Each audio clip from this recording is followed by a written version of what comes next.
The views expressed on the Warren and Bradley Show are not necessarily those held by the hosts, Warren and Bradley, nor those of the proprietors of the website, warrenandbradley.com. 5, 4, 3, 2, 1, fire!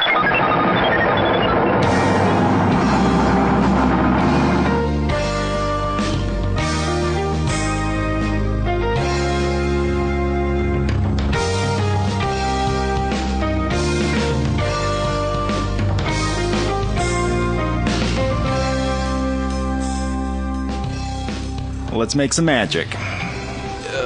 What was that? Oh my god. Are you having like belching issues? No, wait a minute. Wait. It is magic time. Hello and welcome once again to the Warren and Bradley Show. Don't talk to me about energy when you can't even do a podcast. Shh, quiet.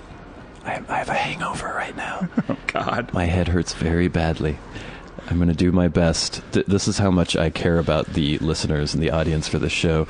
Even though my head is just ringing like a gong that somebody beat with a gong beater? A gong beater. I'm going to try to power through and do the show. It is episode 45, I think, of the Warren and Bradley Show. Is it? For some reason, I would think it was 44. I think I just posted 44. So it's 45? Yeah. All okay. you eagle-eared listeners out there will know. Yeah, correct. Send in a correction to the Twitter account if we're wrong about what episode it is. But we're going to have a good show. Are you drinking coffee for the... I am. Oh, okay. See, this is the hangover thing. Yeah. I should have some sunglasses on, too. Did you take any medicine or anything? Well, I did I drank tons of water this morning. I did the Alka-Seltzer extra strength. Yeah. Made myself some eggs and bacon. Had lots of coffee. I don't know. Still have a headache, huh? I think this is going to be one of the all-day hangovers that just never actually goes away until I go to sleep tonight, basically. I wonder if it is worse because of the effects of your concussion from 2 weeks ago. I don't know. I was sick last week too and had a headache from being sick. But then I didn't know if it was from being sick or if it was still from the concussion. Yeah. I don't know. You got a lot of problems. I've been having some problems lately. But we're gonna power through. We're gonna give a good show to the listeners here. We're gonna have a Street Freak of the Week. Oh. We have two excellent Street Freaks. One of whom you probably won't believe, but oh, another one of those. You'll have to suspend your disbelief. We're going to try to do a That's How Women Are last week, but we're going to try to cram it into this episode this week. Okay, good. We have some good celebrity news, so let's get right on it. It's very exciting. It's very, very exciting. Yeah, the hangover. I went out with our good friend Warren Van, who's also my co-host, last night. Yeah. And we had a couple drinks, yada, yada, yada. Hadn't had that much. And then I went to a show, and I met with a couple friends who were at the show, and then they immediately left. So then I was just at the show. Oh, no. And I was drinking, but I didn't think I drank that much. I was just kind of standing around listening to the music, glaring at women who I found attractive, which apparently does not. No. It doesn't help much. Being the weird loner that's just glaring at women isn't that or great. glowering perhaps would be the proper term for it. There you go. I guess that doesn't really attract their notice. No. Or it does attract their notice, but not in a good way. Not in a positive way. It's more of a, that guy is creepy, stay away from him kind of way. It was a good show. There was some band, it was one of the dudes from the Fleet Foxes, which is the Seattle band that I don't like very much, but he was playing in this band called Poor Moon. And it was good. It was kind of poppy, shimmery, poppy stuff. They actually covered a very obscure Kinks song. Oh, there you go. That win you some I affection. love the Kinks are probably my favorite band of all time, and it was one of those deep cuts that nobody would even know was a Kinks song, except I knew it was a Kinks song. So you had that feeling of superiority over some of the other people. But that I didn't there. have anyone to tell. No, you're like I know who wrote that. Just song. start nudging strangers like, this is a Kinks song. Yeah, people like, yeah. Who cares? Shut up. But it was fun. And then I wandered home. Well, actually, it wasn't very fun. But I wandered home mildly drunk. And I think the problem is that my drinking muscle is atrophied now because I don't drink very often. Yeah. And when I do drink, I drink maybe once a week, and I don't drink that much. You're not drunk all the time anymore. No. I think I had more fun when I was drunk all the time. Oh, yeah. It was fun sometimes, yeah. But hangovers aren't any good. Well, I didn't really get hangovers then because I was used to it. I think it's a problem of you just need to exercise that drinking muscle, get it all buff and callous. Well, I only had 2 drinks last night, and I was so paranoid about having a hangover. I went home and drank tons and tons of water and woke up scared that I was going to have a horrible headache. Yeah, well, there's all those home remedies for hangovers that never seem to work. I think sleep is pretty much the only thing that ever does anything. Let your body recover naturally. Yeah. But, this week I was sick. I don't know. Just bleh. Not feeling great. That's what we're doing now? I guess. Summing up your week, you just go, blah. Bleh. I'll tell you, a couple things happened to me this week. What happened to you? Well, I went out and got conveyor belt sushi. Oh, yeah. Yeah, and so I was eating some edamame, and I was in the pod, and I was like biting through it, and it shot out and almost landed on the plate of the guy that was sitting next to me. And I was like, "Oh, I'm sorry," and he was like, "Oh, don't worry about it, it's cool." But then the little pod was still sitting there. Yeah. And so I waited like 10 seconds, and I sort of like reached over and took it because it wasn't like I was just going to leave it there. Is this like at a bar? It's like a bar where the conveyor belt's going by, and I took it away. He's like, "It's fine, it's fine." I was like, "Yeah, I know, but I still feel weird about you." So it's not like you were reaching onto his table or something. No, I was reaching across like his eating area. Yeah. Yeah, it like shot out at him. So then I was having lots of problems with the edamame. It was like shooting everywhere. Like I couldn't get them to come into my mouth. They just go out the side and go like. There was one in my pocket of my sweatshirt when I got home. Sorry, I couldn't get him to come into my mouth. Exactly. That's very. Why don't you just put the whole thing in your mouth at once? Oh God, we can't. There's too many double entendres going on here. So that was a good time. Yeah. And also, what else happened? Oh, I was walking down the street the other morning to get coffee. Yeah. And I had flip-flops on, and I walked to this area that was so covered with sap that my flip-flops were pulled off of my feet, and I stepped into the sappy area and took like 2 steps. What? Because it was like glue. Why was there sap all over the road? There's a corner in Bellingham that is just covered in sap. Where's the sap from? There's a tree that's like right there, but the sap is just dripping off of it apparently. What kind of tree? I don't know what it is. It's some kind of sappy tree. Is it dropping some seeds or cones or something? You can't see anything. You can't even see anything's there until you step in it and your shoe comes off. This is very weird. It's disgusting, but I was walking over here right now, and I got a leaf stuck to my shoe. I had a hard time getting off because of sap. There's sap everywhere. And as I was walking down G Street to come over here, just enjoying the nice afternoon. Don't be too specific about the location of the secret Warner I Brothers walked down studios. G Street. I'm not going to tell you which direction I'm going, All but right. just know it's towards Bumtown. Yeah. From more normal town. But there are 2 kids, maybe like 9-year-old boys sitting on the porch, like playing with like a laptop computer. Like they had a bottom part of one sitting there and a bunch of parts of it out. And I was like, oh, these kids are like playing. Yeah. Then they had another laptop computer there. So the kid pulls out a tool. He has like a needle nose pliers. Right. And he's going to take it to this other laptop, just start slamming the needle nose pliers on top of the laptop, smashing the top of it. Really? And I just moved on. Did you notice the reaction? Was this something that the other kid expected to happen? No, the kids were just like staring at, like they were so bored that this is what they were doing. They were taking a needle nose pliers and just slamming it into the top of a laptop computer. So decadent. And they had just ripped apart another one. I was assuming when I saw the parts of the one that they were doing something like they were trying to like build something or do something creative. They're going to take some components from No, one they were and put just it in the taking other. things and just smashing them. How on the old porch. are these kids? I don't know, 9, but it's hard to tell with kids. So I guess know? their parents are so blasé and so rich or something. They're like, oh, these old laptops that are 2 years old. Here, break these. Well, rather than interact with my children, I'll just give them laptops to smash on the porch. Huh. Yeah. I like that. That was a weird I've always thing. thought about being rich and having my room of shit to smash. Oh, yeah. Well, you want to like just shoot things up, too, Yeah. right? Yeah. Yeah. Just destroy things for no reason, just because you can. Yeah, so I empathize with those children. I think if I had a old laptop... Actually, I do have an old laptop around somewhere. I should break that. We should get needle nose pliers and just start smashing the top of it, which isn't even a very good way to destroy a laptop, right? You get a mallet of some kind. Yeah, that would destroy it, but it's mostly just like puncturing little holes in the top of it over and over and over again. Oh. That's what kids do nowadays. They're just not creative anymore. No. Because I remember when I was a kid, I used to like take apart little like, not computers, but maybe like whatever electronics are around and try to like fix them or do things with them. But I wasn't just smashing them with tools. I do remember, I had this old giant bulky calculator that had the little paper receipt thing that would come out of it. And I remember taking that apart and fiddling with it I don't know what I thought I was going to do with it, but I was apparently trying to fix it. And so I had these circuits and things out, and I was like knocking on them with hammers and screwdrivers and things. Yeah, it's interesting to see how things work. But it wasn't just for wanton destruction. No, it wasn't just you weren't just taking those pliers and stabbing it. I remember my grandpa actually bought a computer, a TV at a garage sale that only got one station. For some reason, it wouldn't change channels. So he's like, I'll give this to my grandson Warren, see what he can do with it. Yeah. So he's like, try to fix this thing. I labored with that TV. I don't know what was wrong with it. You couldn't go to another channel. It was just stuck on one channel, and it wouldn't change channels. Was it a dial? No, it had little changer? buttons on it. Oh. But I got in there, and I was like, why won't this... Yeah, it's very frustrating. I still remember it now. I must have spent a lot of time with that TV. So you're not a qualified TV repairman? I'm not a qualified TV repairman, because nowadays, what do you do with a TV? You just throw it away if it doesn't work, right? Yeah. Or you just throw it away if it's 2 years old. Even It's if true, it still too. works perfectly. Well, I was thinking about you with your new phone the other day, too, about that, right? Yeah. Because it's like... the clock's already winding down that phone before there'll be another better phone, like, in not so long anyways. It's just, everything's automatically obsolete very quickly. The cool thing with the phone is that you just recycle. Like, I sent it to some weird Russian dude. And because they're several years behind anyway. Yeah, and so they're like, cutting edge, this old phone. Yeah. They're happy. So, yeah. I've been battling my meh feelings this week, and of course I had some interactions with strangers, as always seem to happen. I know that you've said this before, but I still can't quite get my head around the fact that random people don't just annoy you or start giving you shit. Usually. Oh yeah. Like, usually you go throughout your day, you do what you do, you run your errands, whatever you're doing, and people for the most part leave you alone, don't they? Yes.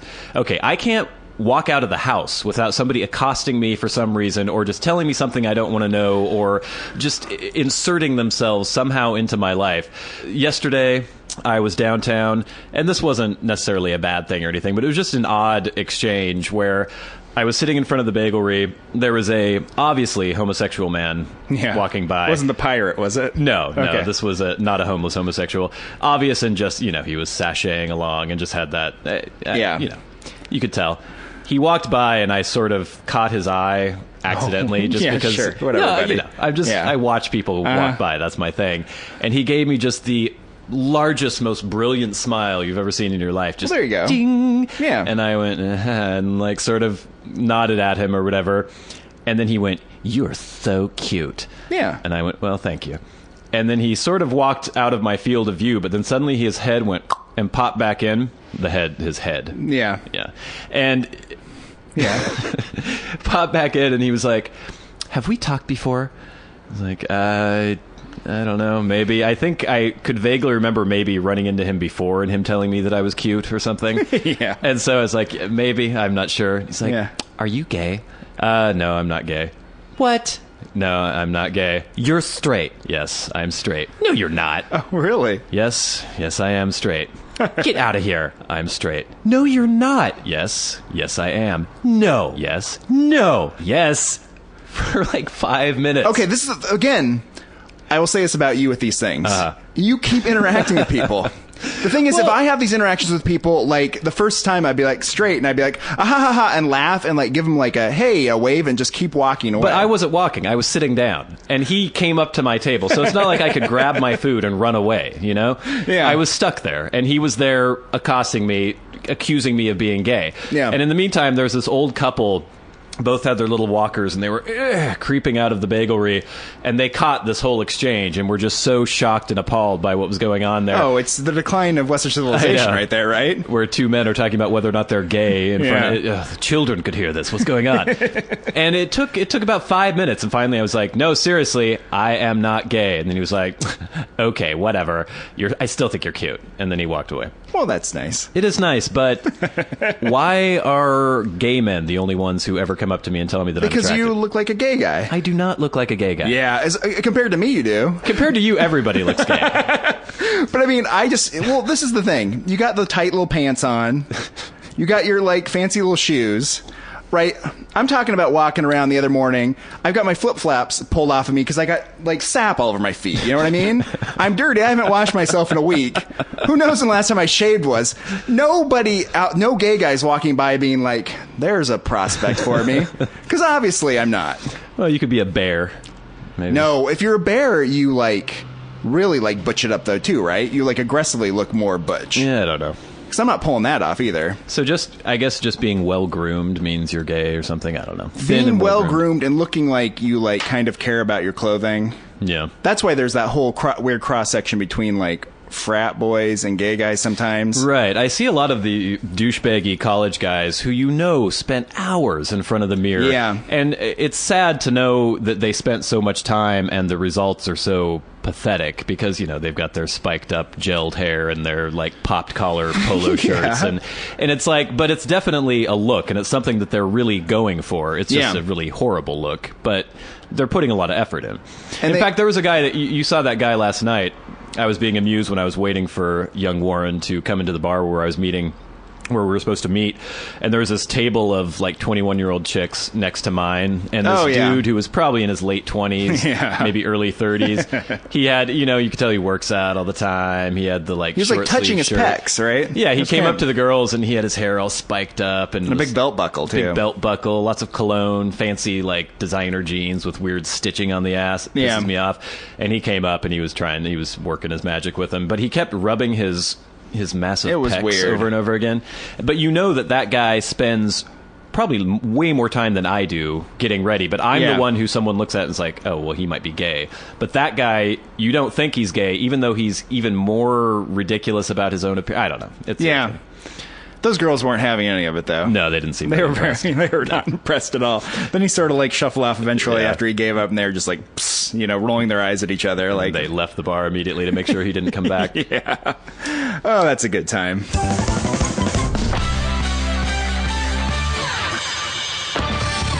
They wander the streets, scavenging for loose change and discarded cigarette butts. Spare $1 and give me a motherfucking cigarette. Ran out of gas ways back. You smoke weed, don't you? Good. I could use some change. They may be mentally unstable and deserving of our charity, but that doesn't mean they can't be selected as the Warren and Bradley Show Street Freak of the Week.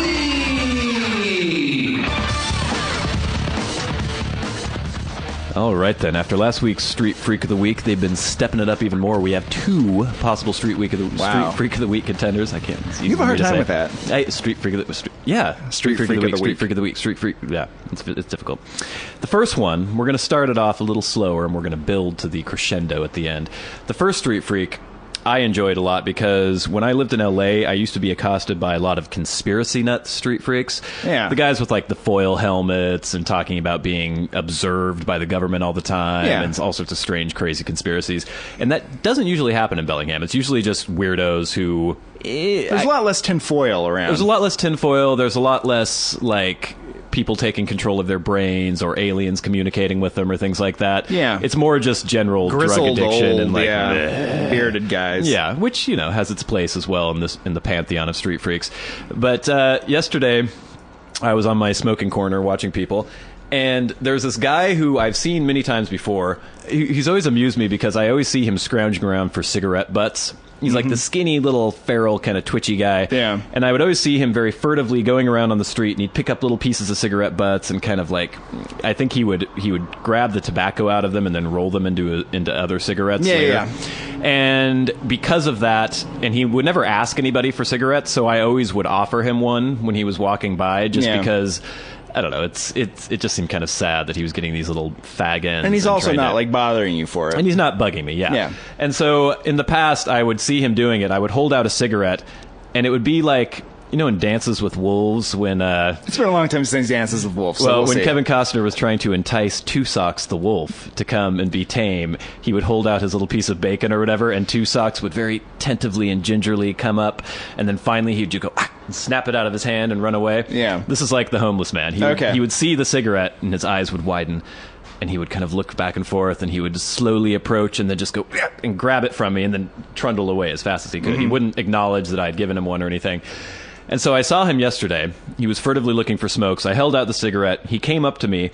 This time he took it and then began to engage me in conversation. Oh, really? And I'd never heard him speak before, so I was like, okay, this is good. What's going to happen here? And he immediately said... Fucking cops everywhere. Oh. And I went, oh, okay. What's wrong with the cops? Are they giving you trouble? What's going on here? Every time I see a cop car, I want to just smash the windows out of it. I'm like, well, that's probably not a good idea. You probably shouldn't do that. No, I haven't done it, but I want to. I want to do it. Like, okay, so what are the cops doing? What's the problem here? They've stolen my identity. Like, oh, really? Stolen your identity? I wouldn't think that identity would be very valuable, would you? Well, basically what he says the cops have done to him is they have taken away his birth certificate and they have given it to an imposter who looks very much like him. Oh, yeah. But who is 6 inches shorter. That seems like a flaw in their plan. And now, if he ever tries to use his birth certificate, he will be arrested. How often do you use your birth certificate? Is he trying to get a passport? I think maybe if you the first time you apply for a driver's license in a state or something, or you don't use that very often. It's not like you're going to buy beer and they ask for your birth certificate. No. But basically, he was trying to ask me who he could contact to make sure that he gets his birth certificate back in his name, because the cops have some sort of weird conspiracy against him. And then after I was like, I don't know, you could try this. I don't know either. Try the state attorney's office or something. I have no idea. I was pulling shit out of my ass. And then finally after that, they're always watching. Mm-hmm. Like, okay, this is good. This is the classic always watching paranoid birth certificate. It's like, see that camera over there? That's a flower pot. It's a camera. Oh, no. No, that's a flower pot hanging above the sidewalk. You're so naive, Brad. No. And it's like, there's a camera in that flower pot. Okay. What are they doing with the cameras? What are they trying to find out? They want to see if I'm drunk. Huh. Are you drunk right now? Shh. Do they have microphones in the flower pot too? They're everywhere. And then he just walked away. This is, I think it's paranoid schizophrenia, I think right? that's the textbook example of that's what happens. Paranoid schizophrenia. But I was quite happy with that. It was not just the normal, like, crazy homeless person just acting like a weirdo. I mean, he was crazy, but he had a good rap going. It was nice. Well, it's kind of nice, too, because he's not too over the top, you know? Well, and he didn't freak out or scream at me. Yeah, exactly. That's what I'm saying. He's he kept it on the DL a little bit. Yeah. Well, I mean, there's cameras and microphones everywhere, so you got to. Well, yeah. That's the thing. He knows that they're always watching. It was funny that he didn't want anyone to know he was drunk. Yeah. Because he was, obviously. Yeah. But the way he was walking, you've seen people who, I don't know if you've ever seen anyone pulled over by the cops when they've been drinking and they're supposed to walk the straight line and they have that kind of look on their face and they're really just concentrating focusing. so hard on walking straight. He was kind of doing that as he trundled away. What a time that guy has. Okay, the second street freak of the week. Yeah. You're not going to believe this. Oh, God. It's 100% true. Sure. Also happened yesterday. This actually happened before the street freak, which I've already told you about. I woke up yesterday pretty early. I had some garbage that I needed to throw away. So I got my little bag together, went out into the back, opened the dumpster. Yeah. Oh, Jesus Christ. There was a homeless man in my dumpster. Okay, yeah. He was in the dumpster. Okay, I believe this. There was a sort of, what do you call, like an ottoman that somebody had thrown away in there. He was sitting on the ottoman, and he had a cup of coffee. Just taking it easy. So I had this bag of garbage. Yeah. And I had the thing opened, and as he said, I let the door slam closed again. I was like, okay, am I going to open this again and just throw the garbage in and pretend he's not in there? So I open it again and peek inside. He just looks back out at me, takes a sip off his coffee, and just kind of looks at me expectantly. Like, what are you doing in my house? Yeah. I hold up the bag of garbage. I'm like, eh?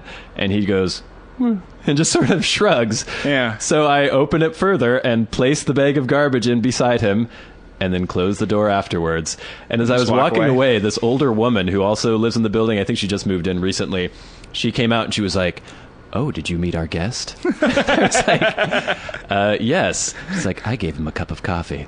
And then she looked very satisfied with herself. Because that was a weird part about it, right? So you had furniture and a cup of coffee and was just casually hanging out, but he's hilarious. Inside of a dumpster. And the idea that this woman finds a homeless person, I don't know if she invited him into the dumpster or if she saw him in the dumpster and then was like, okay, I need to give him coffee and a crumpet or something. But that's the first rule is not to give the homeless man in the dumpster a cup of coffee. Because why would he ever leave the dumpster then? I mean, eventually the dumpster will get so full that I think he'll just get shoved out. Well, eventually the dumpster will be picked up and dumped into a garbage truck, right? I hope he has the presence of mind to leave before that happens. My understanding is that lots of homeless people die that way. Really? Yeah. Huh. They just fall asleep in there and they get crushed or something. Well, I think you're supposed to check before you do stuff like that. Yeah. Yeah. All right, that's so like that. Do you have a winner? Oh, I'm going to go with the guy just hanging out. I like him just casually having his morning coffee in a dumpster. Yeah, Which, you know what? If I was homeless and I actually had a dumpster that like no one put garbage in, it's not a bad place to live. It doesn't smell very good in there. Well, I know, but I'm saying like if you had like a brand new dumpster, like the actual thing, and you just like opened it up and like put a little couch in there or a little ottoman and just hung out. It's not a bad way to live. Waterproof. Yeah, it's waterproof. There's room to stretch out in there. Yeah, there's room to stretch out. It's like pretty comfortable. I mean, if you could lock it from the inside, you'd be safe in there. I'm not saying I want to live in a dumpster, but I'll do it. All right, so congratulations, Mr. Oscar the Grouch Homeless Man. You've been selected as the Street Freak of the Week. Congratulations.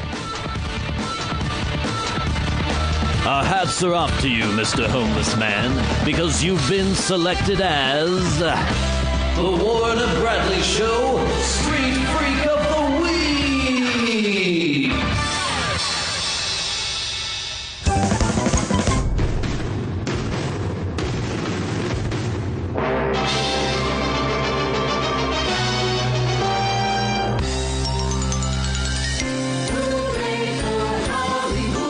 Celebrity Minute on the Warren and Bradley Show.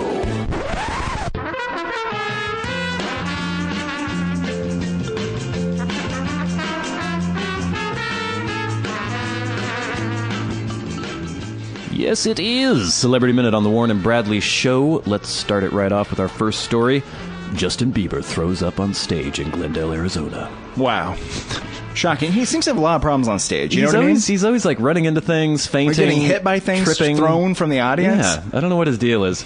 I think he might be an idiot. That could be one of the issues. It's possible. We're looking at a photo now. Apparently, there's video of as well. He's got his hands on his knees. He's crouched over, just throwing up on stage. He got ill while performing at the 18,000-seat Jobbing Arena in Glendale, Arizona. The video clip shows Bieber turning his back to the audience while singing Out of Town Girl, then hunching over, puking, and running to the side of the stage. Oh. He returned and tried to power through the rest of the set. He said, "It's hard for me, not feeling great and throwing up in front of a bunch of people. Will you love me even though I'm throwing up on stage?" Did he say that really? Is that the quote? That is the exact quote. That's the audience weird. went, "Hooray!"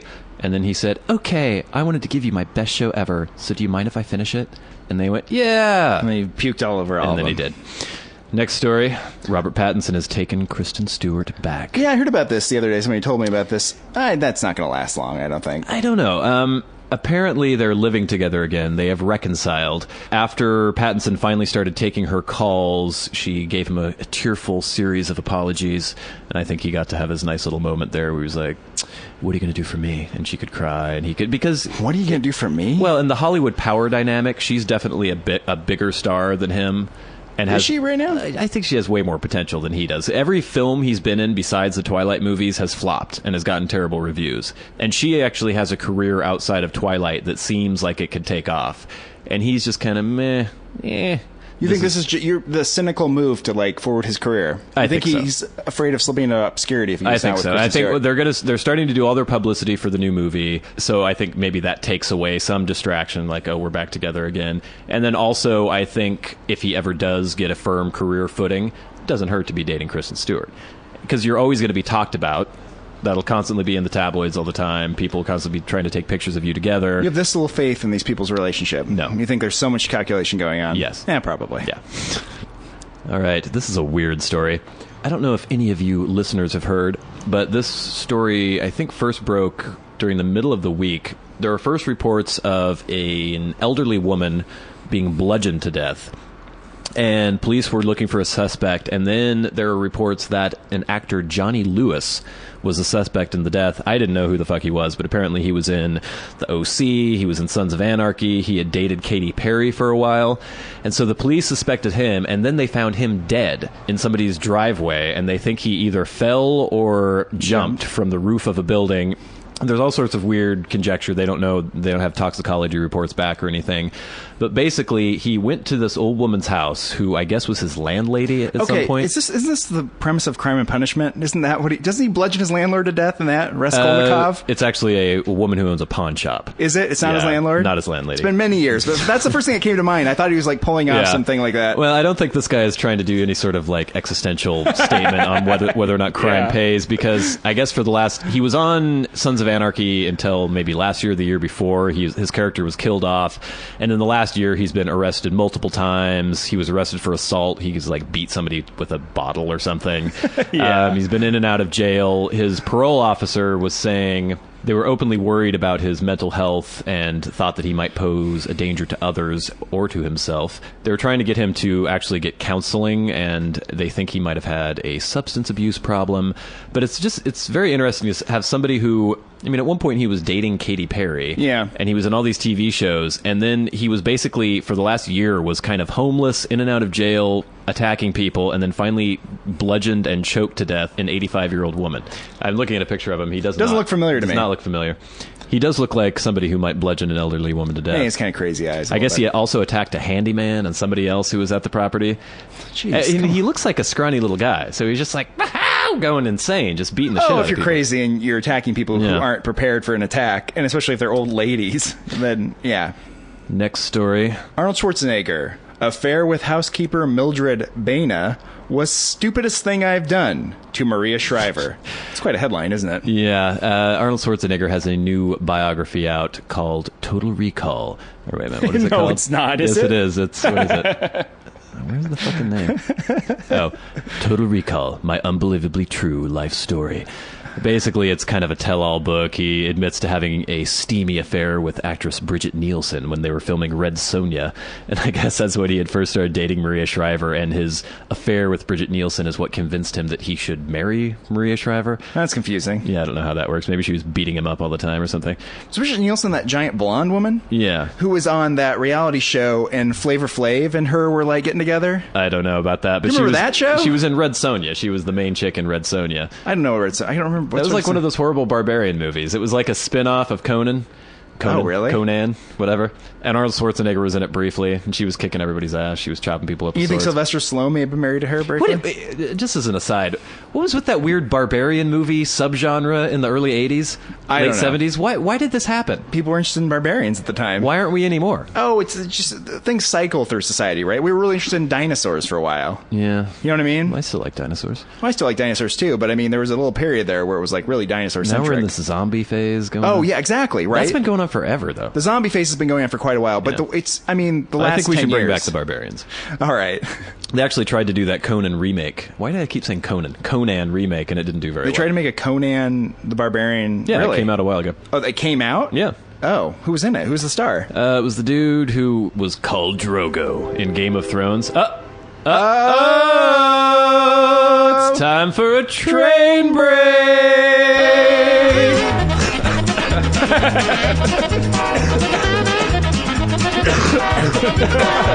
We really got sidetracked. Some bizarre digression there. Let's try this train break ever.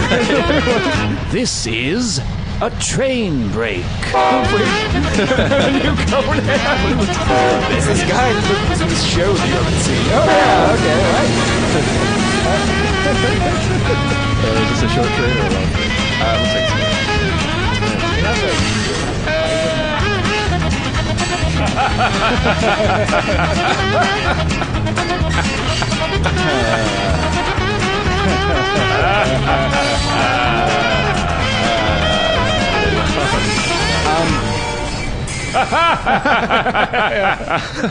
Be careful, you're gonna like choke. I know, I'm gonna die. Oh, that was a good train break. Where the fuck were we? We were talking about the barbarians new and like Red Conan Sonja. movie. You're trying to explain to me who the new Conan was by telling me he was in a show. He was in I'd Game never of seen. Thrones. Yeah, I don't know. Yeah, He was some big dude. It wears eye makeup. Anyway, I guess we were talking about Arnold Schwarzenegger. I wish he named it Kindergarten Cop. That's a good title for his biography. That would have been better. Well, if you had to pick the title of one of his films, yeah. Twins, maybe. Twins, perhaps, yeah. The two Arnolds, yeah. Basically, the book details all his crazy... I mean, he had a child with his maid, and his maid... Well, the child was like a teenager, right, when this all came out? I believe the child is now 14. Okay. Well, I guess Maria suspected that something had been going on. Yeah. And so after he was no longer the governor, they went to a counseling session. The therapist said, Maria wanted to come here today and to ask about a child, whether you fathered a child with your housekeeper, Mildred. Oh, that's awkward. And Schwarzenegger says, Yeah. It's true. I did. I guess Schwarzenegger still holds hope that they can get back together at some point. Oh, they're divorced now, or are they they're separated? They are definitely separated. I'm not sure if they're officially divorced or not. All right, we had a story, I don't know if it was last week or the week before, about the Renoir painting, Les Passages de Bol de Seine, or whatever exactly. the fuck it was called. Yeah. That was found in a flea market. Yeah. And a Virginia woman had bought it for $7 at a flea market in 2010. Now it's coming out that apparently it had been stolen in 1951.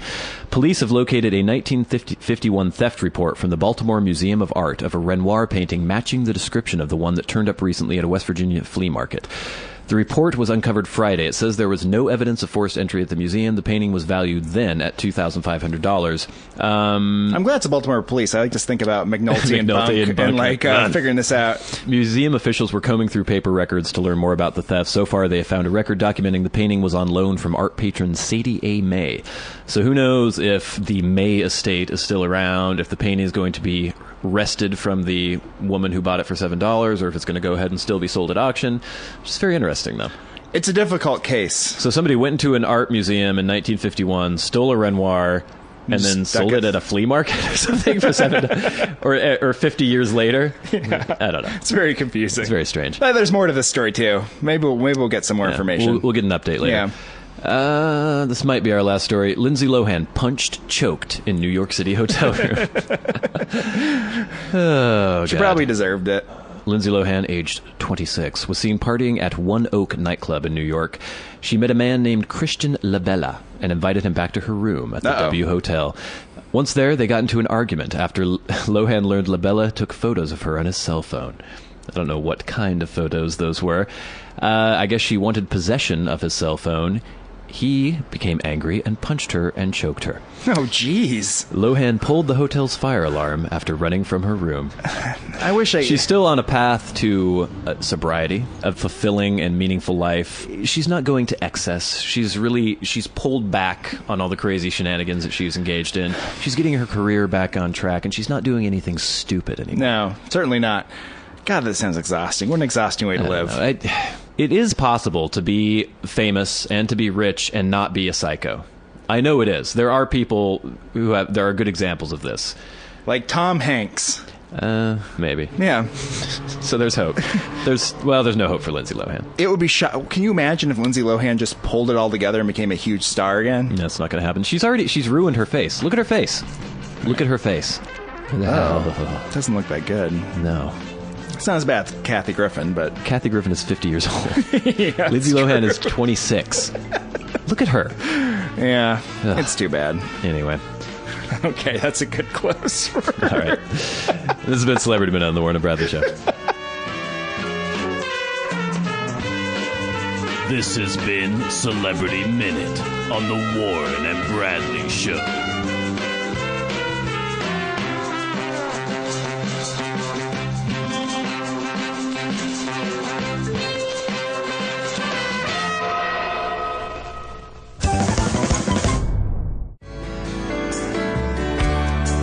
Say things that don't make any sense, and then they do things that make even less sense than the things they said that didn't make any sense. Oh, they want you to buy them fancy jewels, but when you give it to them, they say you're a fool. Whoa, whoa, whoa, whoa, whoa. 'Cause that's how women are.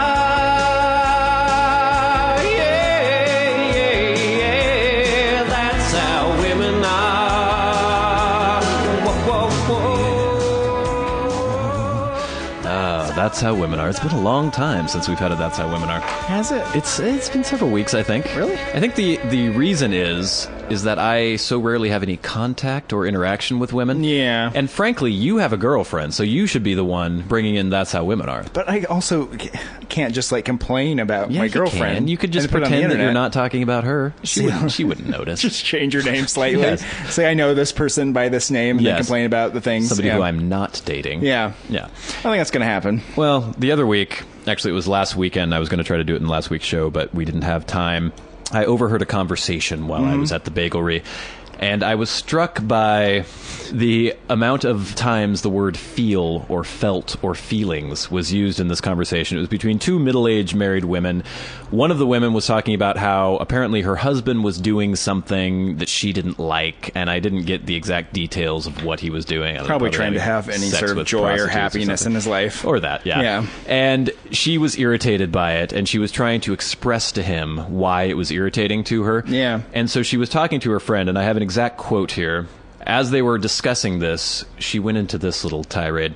I was able to feel that my feelings were able to be fully felt. And through that, when I could really feel my feelings, I knew that I didn't really feel right about the way he was making me feel. Yeah. It's too much feel. And her friend, of course, was like, yeah. Yeah, I know exactly what you're talking about. And everything you're saying is perfectly I was valid. there sitting next to them at a table, and I wanted to just poke them and be, what the fuck are you talking about? Yeah. That meant nothing. The statement that just came out of your mouth conveyed no information whatsoever. There was nothing there. There was nothing to go on. No. There was no way to resolve any sort of situation that you might be having, because all you're talking about is feelings. You're not talking about feelings even. Feelings about the feelings that you felt something Yeah. about when you were feeling that thing that you felt. It's ridiculous. But this is something that I think is rather common. It's often been talked about that women feel things. Yeah. Men don't, apparently. Yeah. Now, what is your take on this, Warren? Because I think it's kind of that traditional stereotype that if there's a problem in a relationship or there's some sort of issue, a woman wants to feel that her feelings are being validated, and a man wants to try to solve the problem in a more practical way. That's the broad stereotype. I think it often holds true. So in your relationships, in your experience with women, do you think that this is the case, that in most cases women don't actually want to solve a problem, they just want you to acknowledge that a problem exists? Oh, that's it. We've talked about this before in the past, about the thing about just like you listening to them talk, and that is enough, even if you really aren't listening. But if you're just acting like you're listening, that's an important thing to them. Right. Whereas maybe we would use communication as a means of, like, to some end. Maybe we'd like be communicating something to each other rather than just like yammering for no reason, and then forcing someone else to hear it. Yeah. You know what I mean? Yeah. Because it's like, I don't do that to people. Well, okay, let's say if putting myself in her shoes, like, I don't know what the issue was in the relationship that she was having a problem with, but let's say I'm dating a girl and she's going out all the time. I'm feeling weird about the fact that, she's out till 3 in the morning. Your girl wants to party all the time. Yeah, she's party all the time, party all the time, party all the time. And I'm sitting at home in my apron, making food, and she's not coming home for dinner. She's not calling me. I'm trying to text her. I don't know what's going on. So if I were in that relationship, I would sit down with the girl and I'd say, listen, I don't like the fact that you're going out all the time, and I'm left here alone, bereft in my apartment, cooking my, chicken cacciatore. Why don't we change this? Why don't you not do that? And we'll come to some sort of compromise, some sort of solution where maybe you only go out 6 nights a week. The problem with these relationships is, though, often that pretty much any situation you're going to get in like that is going to be the woman seeing something wrong with you and trying to fix you. Usually, yeah. So she would come back at you about how you were insecure. Yeah. And you don't trust her enough. And the tables would be turned and suddenly you'd be the jerk. Because that's the way it's always done. It's always the sense that, like, you always have to serve the female's interests in every way. And if, like, you're not speaking from personal experience. No. But but I'm thinking of my experience with every single female, like, relative relationship, except for the one I'm currently dating, and my whole life, which is the fact that, like, you doing the things they want to do is considered the right thing to do. Right. You just doing something that you want to do is considered selfish. Right. You not doing something that they want to do with them is considered selfish. Right. So basically everything you do is selfish unless you're doing exactly what they want you to do at all times. Right. Yeah. Yeah. Which is completely fair. It's pretty simple. Yeah, it's very simple. Just obey and always do what you're told to do. It is funny. I've always been struck by that, where I have no say. Okay, let's say I want to go do something. The girl doesn't want to do it. And me deciding that I'm going to do it without her means that I'm being mean to her. Yeah. instead of her compromising with me and doing something, well, I don't really want to do it, but I know you do, so I'll go ahead and do it with you. We had a conversation like this before. I don't know if we're in the same topic that we. I think we've covered this before. Yeah. Well, we come around to this sometimes. I don't think we've done this in That's How Women Are, though, and we're kind of melding the two together in this segment. But it is very strange that I don't know how many times women actually stop and think about what they're asking and what they're expecting of people in relationships. That's the whole point. They feel it. They feel it, and they feel, I guess, an overriding selfishness constantly, or self-absorption, where can't you put yourself in the other person's shoes ever? No. Is that possible? Because that's all men. I mean, I know that there are a lot of men who are complete dicks and idiots, but a man who tries to do well in a relationship, you're constantly faced with the conflict of, what do I want to do? What does the girl want to do? And I know that if I don't do what the girl wants to do, there's going to be a problem. But if she doesn't do what I want to do, that's not a problem for her. And I can't make it a problem, because if I make it a problem, that's me being selfish. But she never stops to think that she's being selfish for trying to make me want to do what she wants to do all the time. Yeah, it's the thing where it's like her being selfish and then calling you selfish. Yeah, is the accusation to make you do what she wants you to do, and her being selfish. Right. It's really turning the tables on somebody in a really cruel way. But is there no self-reflexivity at all? Like, no reflexivity, self-reflection. Self-reflection. Yeah, that's better. I think that makes sense. That's just the way it goes. That gets back to the thing where if you're seeing things objectively, though, too, right? Yeah. You're not seeing everything revolving around you. So we can bring this full circle, because we started out talking about their feelings, and the fact that they can't, or often can't, see these things objectively is because they're so caught up in their own feelings. So when you say, I don't want to do the thing that you want to do, they feel bad about that. And instead of realizing, okay, there's a lot of things that he does that he doesn't want to do, but he does them for me because I want to do them. Yeah. They just feel upset, and that's all they can focus on. Yeah. And it also gets back to the fact that, like, this is common of a lot of men, but a lot of women I've known too, that they think things should be done a certain way. Yeah. And that's the way it should be done. Mm-hmm. I mean, it's almost like a religious zealot. Yeah, in a way. Because it's weird, because it's like, oh, you're not going to do things the way I want to do them all the time? You're being awful. Yeah. A more objective person, maybe a more enlightened religious person, a liberal religious person might be like, okay, I have my own set of values. Right. You have some things that you value more. There's things that we can agree on. We can agree on certain things. Disagree on. But, your choice of who to worship is really your own thing, right? Rather than just being like, no, I know the way things are supposed to be done. If you're not conforming at all times, you have to do what I want to do at all times. And anything you do that deviates from that is disrespectful to the way things are supposed to be. Yeah. There's always the stereotype of the poor henpecked husband who hides in the garage for hours at a time. But it's not. This is the thing about that. It's not a stereotype. It's what goes on in our society. Yeah. There's millions of these men that are around. The whole house belongs to the woman. Yeah. Everything that happens in the house is her decision, basically, in terms of how it's decorated, what goes on in these rooms. And the man, he has one little area that he can go and hide in, and hopefully. And if he tries to do something, it's like, why are you out in that garage all the time doing the things that you like? And the thing about being like reflective a little bit, the woman might turn, catch herself in the mirror, and see herself sneering at this poor man. It might be like, oh, I have an idea about why maybe this man doesn't want to come into the house all the time. Yeah. Maybe because I'm constantly like on top of him, like pecking at every little thing he does constantly, and not allowing him any freedom of movement or even any freedom of thought in his own home. That could be a reason. Now, just to reiterate, we're not saying that every woman is like this. We're not saying that every woman is like this, but we see this. Yeah, there's a reason why the stereotype exists. It wasn't just created whole cloth out of the air. It exists. I've mentioned this before. It's Everybody Loves Raymond. It's Raymond. Yeah. God love him. All he wants to do is maybe have a couple hours of golf on the weekend. The rest of the time, he's working to support his family, hanging out with his family, doing everything he's supposed to do. Yeah. But he has to conspire, like it's some heist film, to try to get just a couple hours to himself. Is that angry woman is constantly like staring him down, trying to root him out to find out any little thing he might be doing to enjoy himself or to have any freedom in his life at all. You seem very passionate about this. But the thing is, when you watch that show, it's played up as comedy. Right. I think it's abusive. I really do. And I don't think it serves anyone to live that way. No. And when I see that show, it like disgusts me.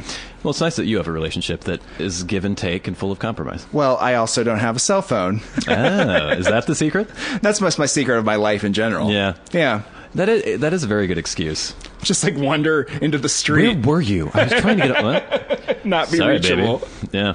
That's a good idea. That's the way I live my life. Yeah. Yeah, because it's kind of impossible to say, I didn't get your call. It's like saying that something got lost in the mail. Nothing gets lost in the mail. No. Well, I mean, yeah, it's amazing. The people that like don't pay their bills, everything they send gets lost in the mail. I sent that check. But do you remember, when was the last time you sent something in the mail that got lost? Never. I pay bills, and I've never had anything get lost in the mail. No. Well then, I don't know if we've come to any sort of solution here. But I guess what we can say is that women feel things, and they're selfish. I don't, not to be too much of a man right now, but I will say this. I don't like feelings. I think feelings are stupid for the most part. It depends. I'm definitely respectful of feelings. I feel things as well. But I also don't like it when feelings get in the way of logic to the detriment of both people involved. I think feelings, for the most part, is what causes a lot of suffering in people. Yes. And I think understanding your feelings and, like, controlling them and, you know, really thinking through things in a rational, calm way is a much better way to live than constantly being pulled around like some sort of dog by your feelings everywhere you go. That's no way to live, people. I agree. Thank you. And that's how women are. Yeah, they like to put pretty purple panties on. And then they turn around and tell you that every little bit of thing you've ever done is always wrong. Well, they like to cry when they stub their little toe. But no, they don't cry when they tell you to go. No.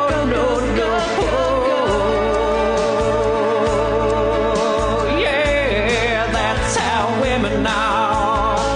Yeah, I'm talking about how women are. Whoa, women are. Yeah, women are. That's how women are. Yeah.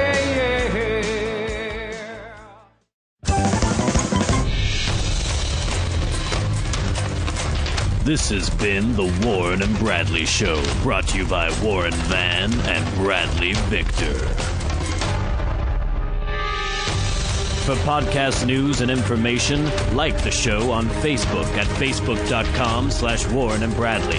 Follow the show on Twitter at Warren and Brad.